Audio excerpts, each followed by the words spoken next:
kung magpupursige sa research, magiging better pa yung Pilipinas. So, kung siguro magpupursige yung mga Filipino researchers sa research, and we are funded talaga ng government, just like ng mga bansang binanggit ko kanina, no, Malaysia, Vietnam, Thailand, Singapore, na more than the standard yung nilalaan ng government nila sa research and development.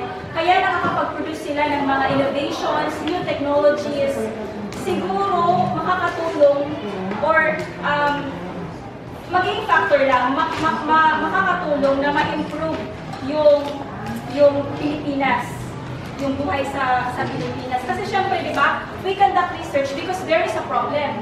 Now, if the problem will be addressed, mababawasan yung problema sa Pilipinas.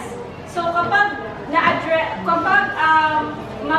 maayos at napunduhan yung ating research ng ating gobyerno, possible na it may help Filipinos to have a better life.